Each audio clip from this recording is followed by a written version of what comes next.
Hello, welcome back to the YouTube channel of Bethel Evangelical Free Church Hanley. I'm Pastor Gervais Charmley. This is another video in what is informally known as Pastor Charmley's Country Churches, and we're in Cumbria again on a beautiful spring day. I mean, absolutely magnificent. Spring only started yesterday, and look at the weather. Of course, we shall see what April, particularly in 2022, brings, but there we are. Here we are. This is Ravenstonedale, picturesque Ravenstonedale in Cumbria, and behind me is the church of St Oswald. This is a very interesting building because it is a building that was completed in 1744, and it has been little altered since then. Certainly nothing significant's been done. I mean, yes, the clock face has been replaced, of course. Now, there was a medieval church here, but in the 1730s they decided, you know, this church is run down, dilapidated. It's not the kind of building that we want to represent our little town or big village. I suppose it's a big village here, really. And so they pulled it down and replaced it with this. The previous church had been at one point the home of a cell, so not a full-blown monastery, but a cell of Gilbertine monks. Now, the Gilbertines were notorious because they had what have been described as co-ed monasteries. That is to say, you'd have nuns one side and monks the other. And of course this led to all the at least scandalous rumours that you can imagine, and whether there actually were any scandals in that entirely. And when we go around the outside of this building, we'll see the ruins of the Gilbertine cell. But the Gilbertine church has gone completely. It's been replaced by this magnificent, huge, great structure of the 18th century. So let's have a look, particularly inside, because that is where it's most interesting. It still has most of its original interior. So let's go and have a look around. Looking at the outside, St Oswald's is a fairly typical 18th century parish church with these rounded windows. It has your classic English parish church form. You've got a tower, you've got a nave, you've got a chancel, you've got a little porch, and the porch has the remaining door from the medieval building. There's a whacking great graveyard around here as well. I say it's quite a big village. I mean, look how huge that is. And all that survives really of the medieval church is this doorway that was dismantled when they were rebuilding, and they just put it up as the porch door because it's a perfectly good doorway. But everything else here really is 18th century. So here we are. Here is the door, and you can see again this classic 18th century form. Even the door itself is original 18th century. So here we are. Open the door. That satisfying clunk there. And here we are. That's the old clock face there. 1719. So that would then have been recycled from the previous building, which is nice. A little bit of continuity there. Close the door. Stygian gloom. I say not quite Stygian, but there we are. So this is the lobby, the foyer, and we're underneath the gallery here. This is a somewhat later addition, this doorway, but we come through here, and what are we presented with but an 18th century interior? Now, it's not completely unknown to have these 18th century interiors with what's known as collegiate or college style seating. And it's so called because in college chapels in Oxford and Cambridge, because those were the only universities that England had until the 19th century, college chapels have this inward facing seating. And we have at the East End the little vestigial, really, chancel. We'll have a good look at that three-decker later. Here by the doorway we have the font. It's a little pillar sort of thing. Not quite a bird bath, but getting on that way with a little cover. And the pews, they would all originally have had doors. There's only a few doors survive now, and I suspect the pews have been cut down a bit. It's quite common in the 19th century for these box pews to have their heights low, but they may be the original height. But that three-decker is just something else. You've got your classic three-decker, your clerk's desk, your reading desk, and your pulpit will have a a good look at that in a minute. First of all, we proceed towards the east end. Now here we have a window to Mary Blanche Hewsome, who entered into eternal life 6th day of May AD 1890, and it's a window of St Cecilia, except it has her face as St Cecilia's face, so that suggests she was the church organist. We have there a little cardboard cutout there of Gilbert of Sempringham. He's the founder of the Gilbertine order. Now there have been some Victorian alterations, of course, here at the east end. The box pews have been taken down and you've had some new choir stalls put in, and the choir stalls opposite have been taken out to make a more flexible space. You've got one of these brass lecterns. The Victorians loved their brass eagle lecterns. There's St Aidan. Now the dedication here is to St Oswald. St Oswald was a king of Northumbria, Anglo-Saxon king, who defeated his foes at a place called Ravenstonedale, the Northumbrian king.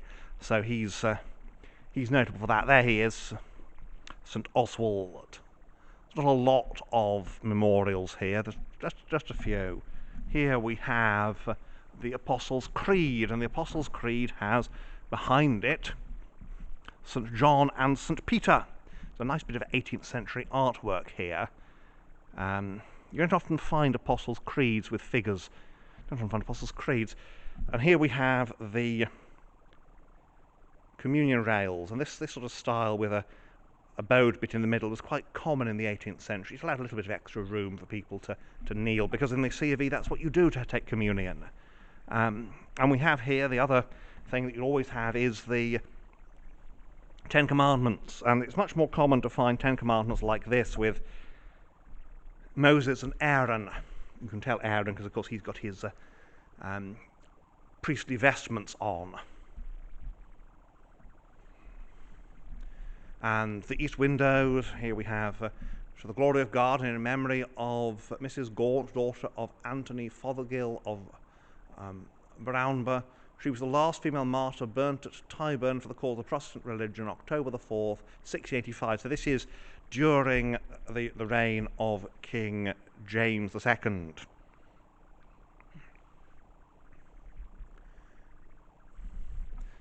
And we have here, to the glory of God, in memory of Thomas Fothergill of Brownber, B.D., Master of St John's College, who founded and endowed the Free Grammar School here in 1668. And as we turn, we get it's a marvellous interior. It really is. I mean, look at this. Big, deep west gallery, flat ceiling, obviously modern lighting, because it is the 21st century. You don't want to just completely say, oh, we preserve this as though it were a monument, although it has been very well preserved. And so here we have it. Here is that lovely pulpit. We've got this organ, which obviously is relatively modern. Back in the day, you would have had a little band up in the gallery. There would be perhaps a clarinet, a flute, a fiddle, bassoon, and whatever else, whatever other instruments people could play around here, really. And the pulpit, you'll notice you've got quite a deep pew behind for the vicar or family, but that three-decker is something. I mean, it really is quite an amazing example of a three-decker.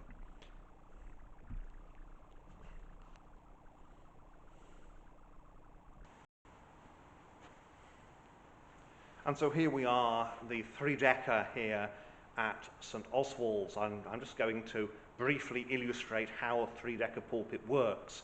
I'll have to speak up because the microphone isn't that sensitive. It's at the top setting at the moment. So, first of all, you have the parish clerk. And the parish clerk stands here and has his little desk, and he leads the worship. He leads the congregation in their responses in the prayer book. And so he's a layman. He might, if he can play an instrument, he might lead the band. If he doesn't, then he will be the presenter. He will start the people off in the singing.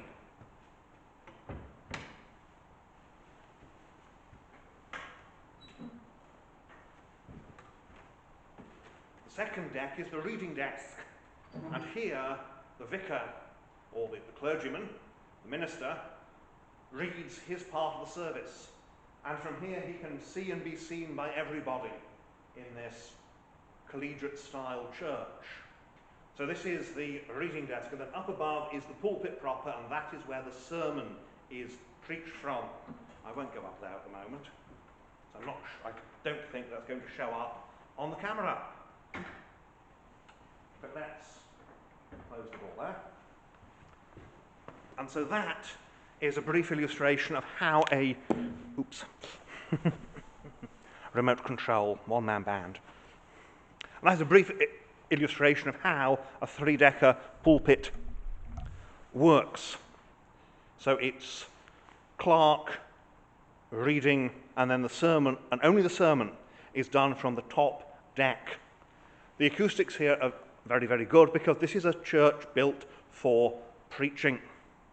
It's not a medieval church where sermons might happen, but the fundamental thing in a medieval church is the Mass. Here, the fundamental thing is the sermon. It's a church for preaching in.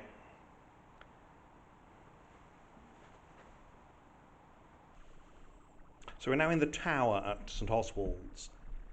And the main function of a tower in a church like this is that it is where the staircase is, and there's quite a good staircase here. There's also some bits and pieces of the medieval church, and I'll just point out one of them down here. This is part of a Norman doorway, I think.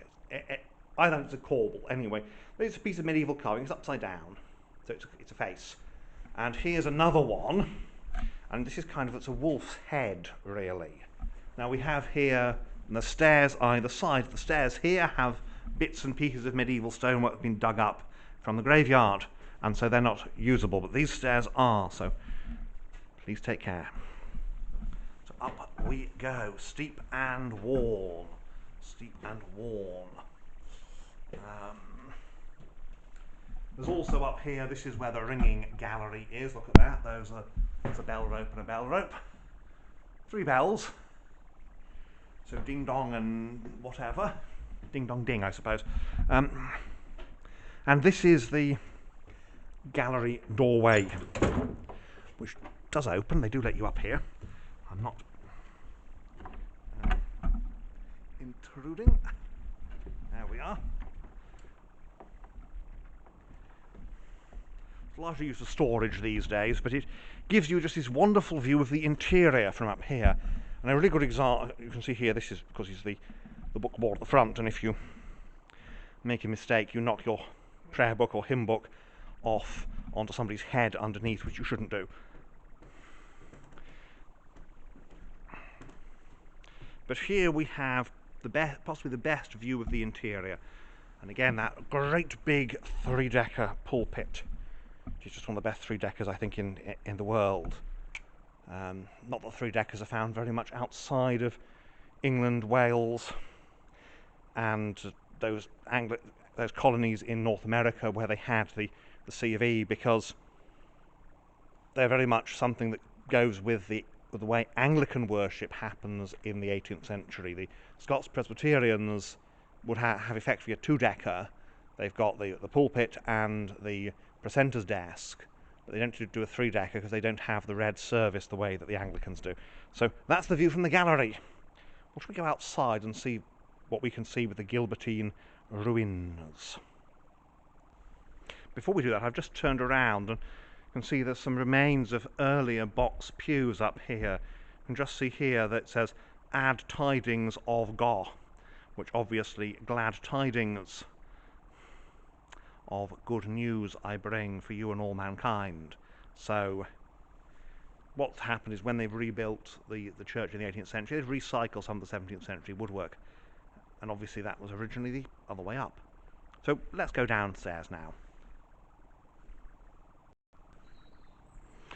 Here we are outside on the north side now, and these are the Gilbertine ruins. They're the ruins of a cell, as I say, not a monastery as such. It would have had perhaps a couple of monks here and some lay brothers, and they would have they ran a mill here apparently, Because one of the things, of course, with monks is that they got to make money somehow.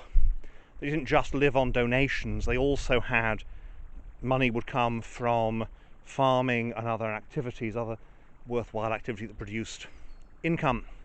So what we have here, it's obviously it's buried at one point and it's all been excavated, and there's quite a mix of walls. You can see a staircase down there. It would have been essentially a big house where the Gilbertines would have lived. We're not perhaps quite sure what they had, but they had some kind of little chapter house for meetings, which is probably this thing directly in front of us. They'd have had a sleeping quarters, some kind of, well, obviously they'd had to have some kind of toilet facilities, and monks were noted. There's a little river down there, and that would have been where they had their what's called the reredota, that is to say the behind the daughter, otherwise known as the lavatories. So this is this little structure. It was attached to the north side of the medieval church, long since, of course, disappeared. Now down here, just to avoid the sunlight, because this is not the most expensive camera in the world, and even if it were, it still wouldn't like the sunlight. Because in the north porch here, nice little north porch, we have some, well, first of all, got a very nice door, but here, medieval grave slabs. There's one, and there's the other. So again, here you have this bits and bobs from the Middle Ages, and there's the Gilbertine ruins. It's a very, very plain church, of course, because the 18th century they liked plain buildings. It's not plain because it's ugly. It's to do with neoclassical, and so we have here the west doorway, which is a rather nice pedimented affair. So that's the west doorway. So there we are.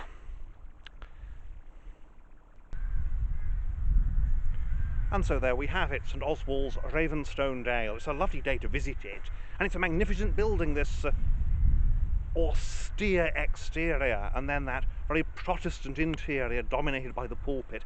I suppose the interior is austere in its own way, isn't it? But the Protestantism here, this isn't meant to be austere. It's just concentrating people on the word rather than decoration. Here is at the centre of the church, the pulpit and the reading desk, and here we concentrate upon the service of the word. Well, thank you for watching. I hope you enjoyed this video. I enjoyed making it, especially on a lovely day like this. I mean, any excuse to get out, really. But thank you for watching, and may God bless you and keep you until next time.